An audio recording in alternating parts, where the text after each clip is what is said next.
नमस्कार। हम लोग बात कर रहे हैं राजस्थान के भूगोल के अंतर्गत विगत प्रतियोगी परीक्षाओं में पूछे गए महत्वपूर्ण प्रश्नों के पार्ट 5 की। इससे पहले हमने 4 पार्ट में जो है राजस्थान भूगोल की स्थिति, विस्तार और भौतिक प्रदेशों को लेकर कुछ प्रश्नों की बात की थी, और इसी कड़ी में आज हम भौतिक प्रदेशों के संबंध में ही कुछ महत्वपूर्ण प्रश्न लेके आए हैं जो कि विगत परीक्षाओं में पूछे गए हैं, और उसके आधार पर नए प्रश्न जो आने वाली प्रतियोगी परीक्षाओं में पूछे जाने की संभावना है उन पर हम लोग बात करने वाले हैं। तो शुरुआत करते हैं आज का यह सेशन। सबसे पहला प्रश्न है कि निम्नलिखित में से कौन सा क्षेत्र बालू का स्तूप मुक्त है? ए शेरगढ़ सिव, बी फलोदी पोखरण, सी बायतू चौटन, डी फलसुंड शेरगढ़। देखिए, सबसे पहले बात करें बालू का स्तूप मुक्त प्रदेश क्या होता है। तो देखिए, जो हमारा पूरा पश्चिमी राजस्थान है जिसे हम पश्चिमी मरुस्थलीय प्रदेश कहते हैं,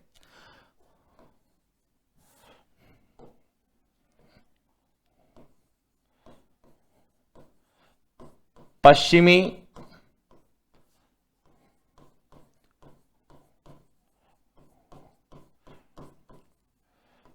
मरुस्थलीय प्रदेश, और इस पश्चिमी मरुस्थलीय प्रदेश को 25 सेमी समवर्षा रेखा जो है 2 भागों में विभाजित करती है। एक कहलाता है शुष्क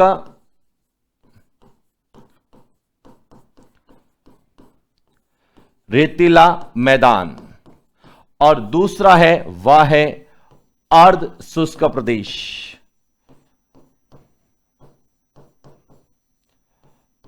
दूसरा है अर्ध शुष्क प्रदेश, या जिसे हम कहते हैं बांगर प्रदेश। इस अर्ध शुष्क प्रदेश को बांगर प्रदेश की संज्ञा दी गई है, और इन दोनों को जो विभाजित करने वाली समवर्षा रेखा है वह है 25 सेमी सम वर्षा रेखा। जो 25 सेमी समवर्षा रेखा है वह पश्चिमी राजस्थान को 2 भागों में बांटेगी। जहां 25 से कम बारिश होगी वह शुष्क रेतीला मैदान, और जहां 25 से तो ज्यादा होगी लेकिन 40 से कम होगी वह अर्ध शुष्क प्रदेश या बांगर प्रदेश कहलाता है। अब इसमें से जो शुष्क रेतीला मैदान है इसे 2 भागों में विभाजित किया गया है। एक भाग कहलाता है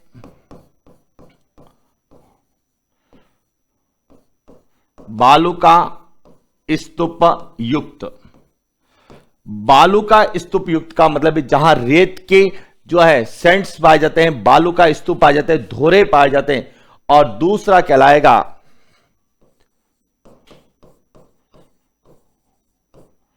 बालू का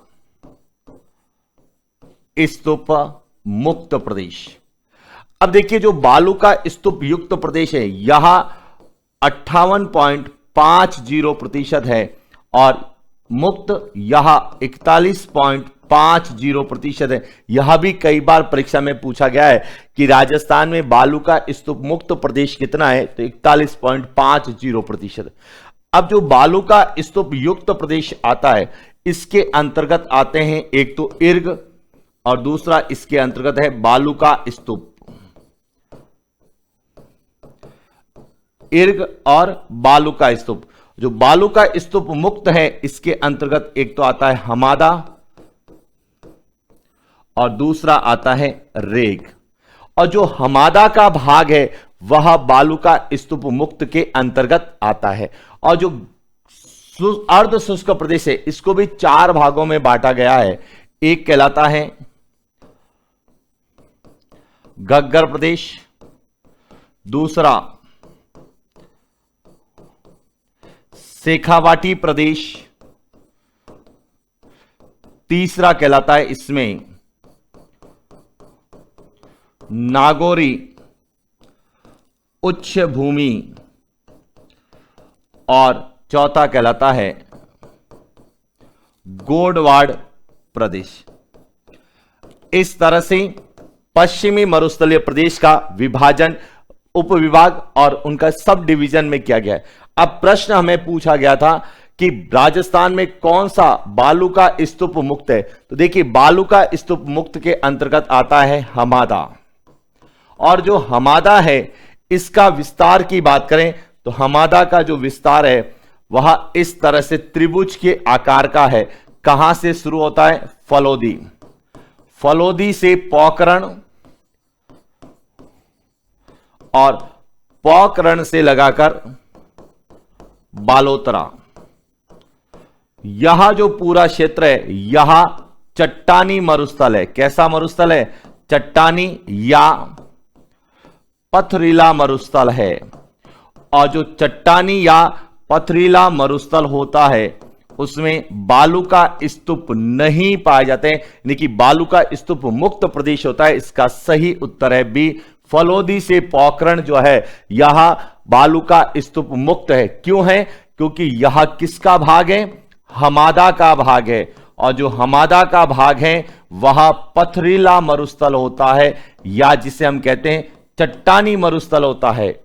उसी के साथ होता है रेग। अब रेग को भी इसी में ही शामिल करते हैं। अब रेग क्या होता है? रेग यह जो हमादा है, हमादा के चारों ओर जो मरुस्थल पाया जाता है जिसे हम कहते हैं मिश्रित मरुस्थल। क्या कहते हैं? मिश्रित मरुस्थल। जो मिश्रित मरुस्थल होता है उसे हम क्या कहते हैं? रेग कहते हैं। और रेग भी जो है किसके अंतर्गत आता है? बालू का स्तूप मुक्त प्रदेश के अंतर्गत आता है। इसीलिए इसका सही उत्तर क्या होता है?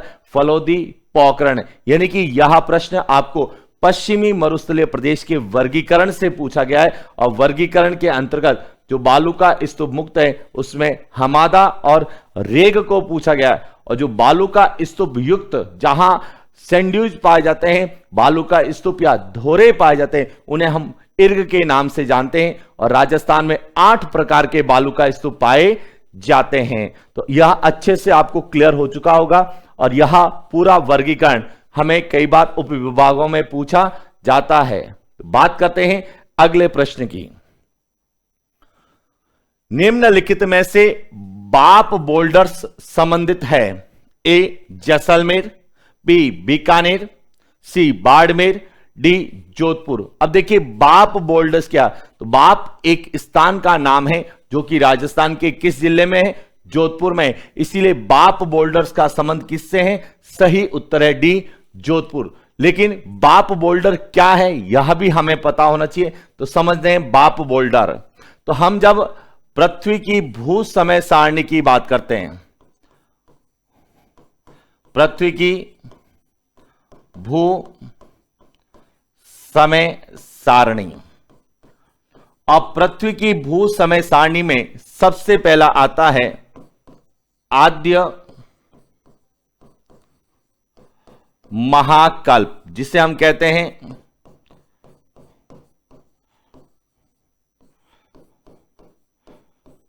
Azoic era. इसके बाद जो दूसरा जो महाकल्प आता है जिसे कहा जाता है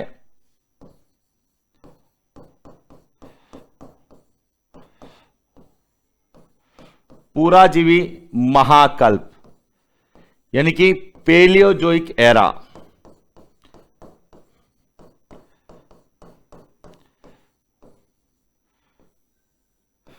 पेलियोजोइक एरा के पर्मियन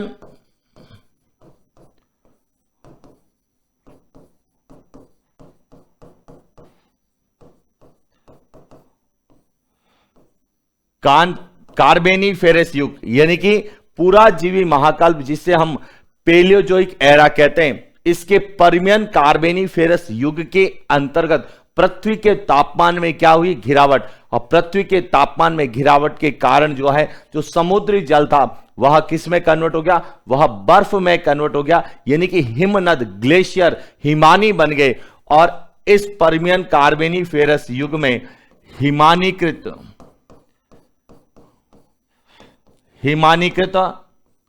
संरचनाओं का निर्माण हुआ। और इन हिमानीकृत संरचनाओं के अवशेष हमारे राजस्थान में कहां कहां मिलते हैं? एक तो मिलते हैं बाप बोल्डर में, बाप बोल्डर्स जो कि कहां पर है, जोधपुर के अंतर्गत है, और दूसरा यहां पर ही है भादुरा गोलासमा।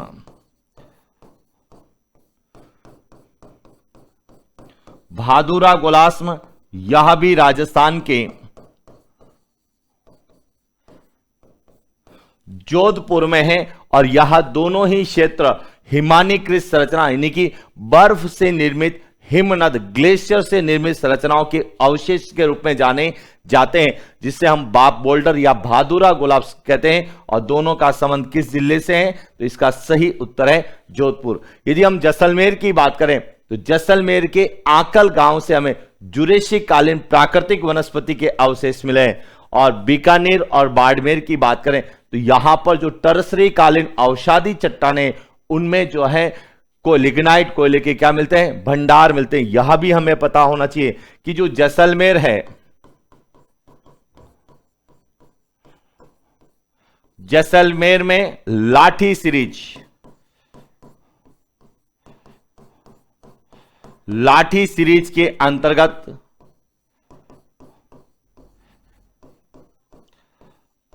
आकल गांव,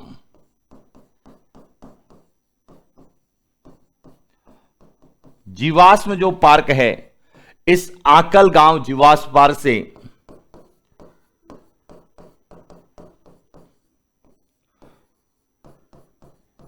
जुरेशिक कालीन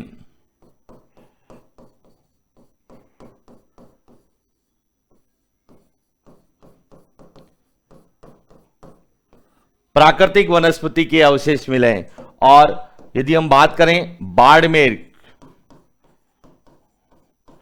बाड़मेर और बीकानेर,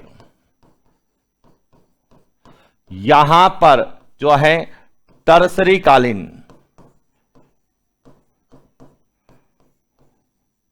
टर्सरी कालीन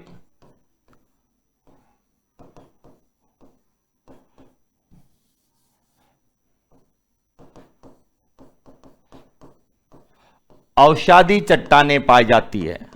और इन टर्सरी कालीन औषधि चट्टानों में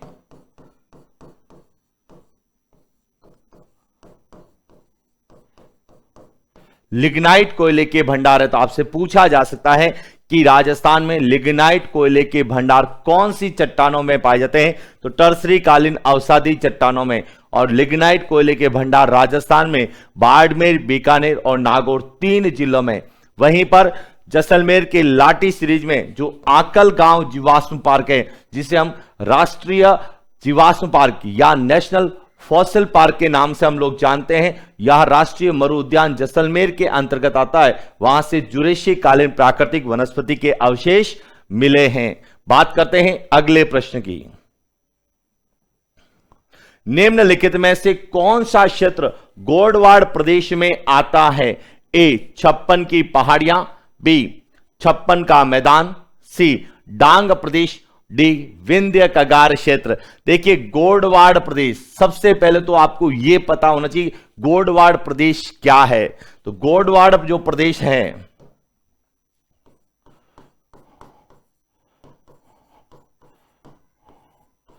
गोडवाड़ जो प्रदेश है यह पश्चिमी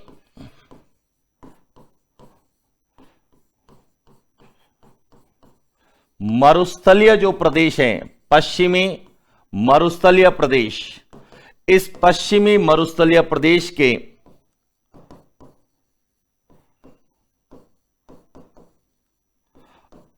अर्ध शुष्क प्रदेश के अंतर्गत आता है। यह ध्यान रखना कि जो पश्चिमी मरुस्थलीय प्रदेश को 2 भागों में बांटा गया है, शुष्क रेतीला मैदान और अर्ध शुष्क प्रदेश। और अर्ध शुष्क प्रदेश का एक भाग क्या है? गोडवाड़ प्रदेश है। और गोडवाड़ प्रदेश में राजस्थान के 4 जिले आते हैं, जालोर, पाली, जोधपुर और बाड़मेर, जो लूनी बेसिन का भाग है। यानी कि गोडवाड़ प्रदेश क्या है?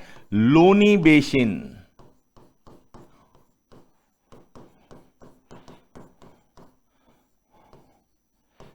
लूनी बेसिन का भाग है गोडवाड़ प्रदेश, जिसमें मुख्य रूप से बाड़मेर, जालोर, पाली और जोधपुर। यह 4 जिले जो है वह गोडवाड़ प्रदेश में आते हैं। और इस गोडवाड़ प्रदेश में 2 प्रमुख पहाड़ियां पाई जाती हैं।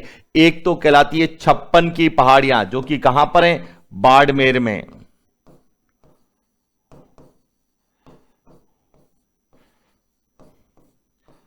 छप्पन की पहाड़ियां। और दूसरा आता है जालोर के अंतर्गत जसवंतपुरा की पहाड़ियां।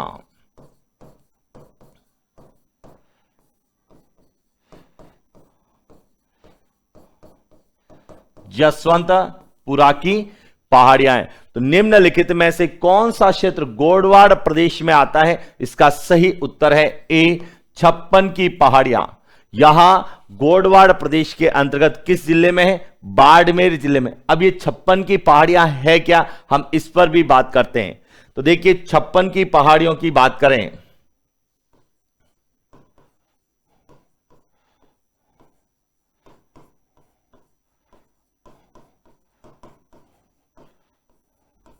छप्पन की पहाड़ियां यहां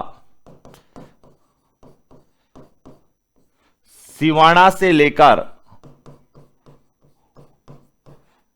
बालोतरा किस जिले में है? बाड़मेर। सिवाना से बालोतरा के मध्य जो 56 गुंबद के आकार की पहाड़ियां पाई जाती, कैसी पहाड़ियां हैं? यहां 56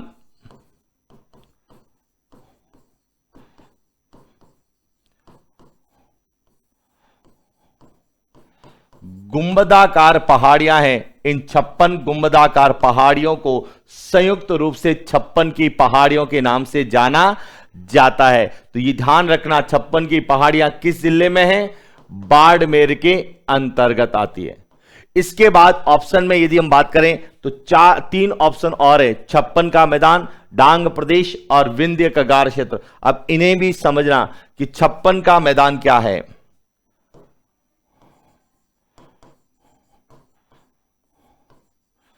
छप्पन का जो मैदान है वह माही बेसिन के अंतर्गत आता है। कहां आता है? माही बेसिन। माही बेसिन के अंतर्गत बांसवाड़ा, बांसवाड़ा और प्रतापगढ़, बांसवाड़ा और प्रतापगढ़ के मध्य 56 गांवों या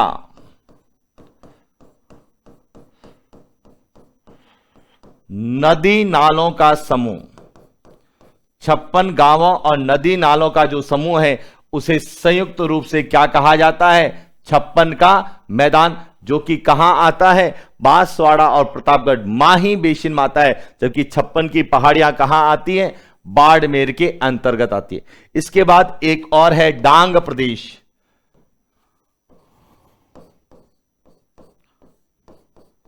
डांग प्रदेश, इसमें राजस्थान, यहां चंबल बेसिन का भाग है। किसका भाग है? चंबल बेसिन का भाग है। और चंबल बेसिन के अंतर्गत 3 जिले, सवाई माधोपुर, करौली और धौलपुर।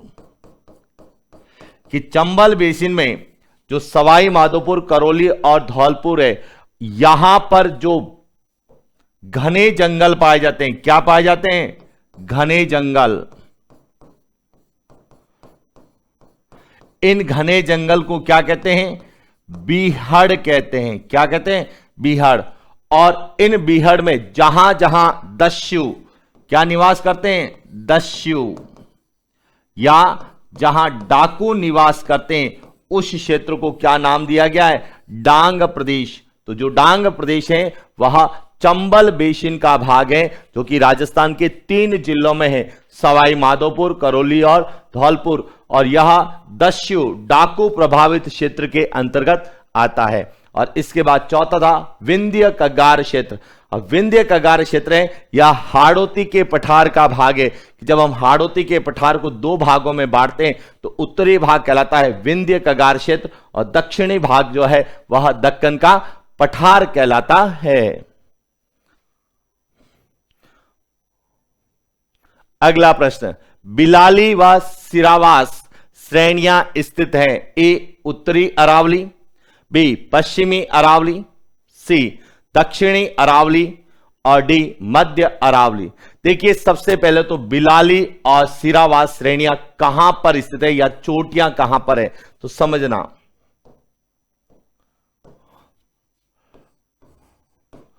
बिलाली और सिरावास यह दोनों जो है यह अलवर जिले में है। कहां पर है? अलवर जिले में है। और यह जो अलवर है यह उत्तरी अरावली का भाग है। किसका भाग है? उत्तरी अरावली का भाग है। और इसीलिए जो है बिलाली और सिरवास श्रेणियां कहां स्थित है? इसका सही उत्तर है ए उत्तरी अरावली में स्थित है। उत्तरी अरावली में राजस्थान के 3 जिले आते हैं। कितने जिले आते हैं? 3। कौन कौन से हैं? जयपुर, अलवर, सीकर और झुंझुनू। सॉरी, उत्तरी अरावली में राजस्थान के 4 जिले आते हैं। उत्तरी अरावली में जयपुर, अलवर, सीकर और झुंझुनू 4 जिले आते हैं, जिसमें जयपुर में जो प्रमुख चोटियां इसके अंतर्गत आती है वह है एक तो खोहा, बरवाड़ा, बैराट, इसके अलावा जयगढ़ और नाहरगढ़। यह सब जो चोटियां हैं यह जयपुर में। अलवर के अंतर्गत आती है भरोच, बिलाली और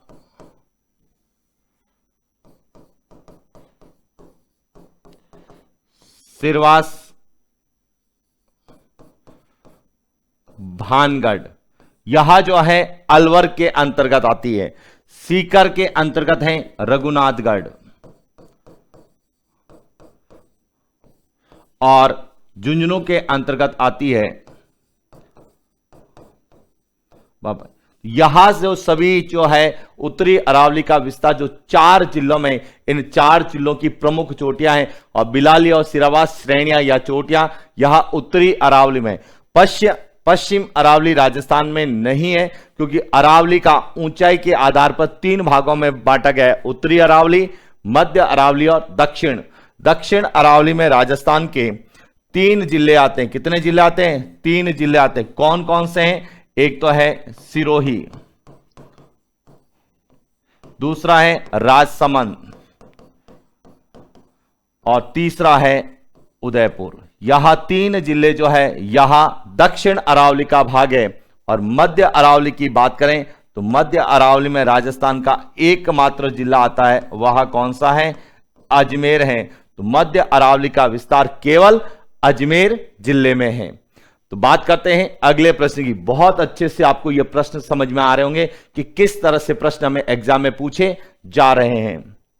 अगला प्रश्न है कि पश्चिमी राजस्थान में पाए जाने वाले बालू का स्तूपों का निर्माण निम्नलिखित में से किस प्रक्रिया का परिणाम है? ए अपर्दन तथा निक्षेपण, बी अपर्दन तथा अपक्षरण, सी निक्षेपण तथा आनाच्छादन और डी अपक्षरण तथा निक्षेपण। देखिए ध्यान रखना, बालू का स्तूप क्या होते हैं? बालू का स्तूप जो है यह पश्चिमी मरुस्थलीय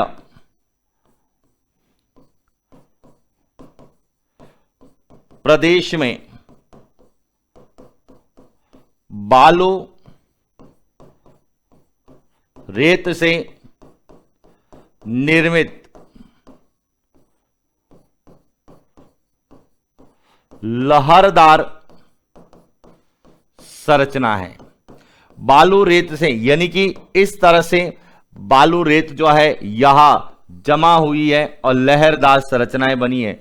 इन संरचनाओं को क्या कहा जाता है? बालू का स्तूप। अब इन संरचनाओं का निर्माण कैसे हुआ है? तो इन संरचनाओं का निर्माण हुआ है कि हवा के द्वारा मिट्टी को एक स्थान से दूसरे स्थान पर ले जाकर जमा किया गया, यानी कि पवन के द्वारा मिट्टी को एक स्थान से दूसरे स्थान पर ले जाया गया है। यानी कि पहले कौन सी प्रक्रिया हुई? अपर्दन की प्रक्रिया हुई। कौन सी प्रक्रिया? अपर्दन। किसके द्वारा? वायु द्वारा। सबसे पहले वायु द्वारा क्या हुआ? अपर्दन हुआ। हवा के माध्यम से मिट्टी को एक स्थान से दूसरे स्थान पर ले जाया गया और इसके बाद वहां पर किसका हुआ? निक्षेपण। निक्षेपण का मतलब है कि उस मिट्टी को अपर्दन के बाद जमा डिपोजिशन किया गया, उसका निक्षेप हुआ और इससे जो है किसका निर्माण हुआ? बालू का स्तूपों का निर्माण हुआ। तो इसलिए ध्यान रखना, पश्चिमी राजस्थान में पाए जाने वाले बालू का स्तूपों का निर्माण किस प्रक्रिया से हुआ है? इसका सही उत्तर है ए, अपर्दन और निक्षेपण के कारण हुआ है। कई स्टूडेंट कहते हैं अनाच्छादन। नहीं, क्योंकि यहां पर ऑलरेडी 33 सागर का अवशेष जमा हुआ और 33 सागर के अवशेष के बाद में जो है मिट्टी हवा के साथ एक स्थान से दूसरे स्थान पर गई और एक स्थान से दूसरे स्थान पर जाने के परिणाम स्वरूप जो है बालू का स्तूप जो है इनका निर्माण हुआ। इसीलिए बालू का स्तूपों के निर्माण के लिए अपर्दन और निक्षेपण प्रक्रिया को उत्तरदायी माना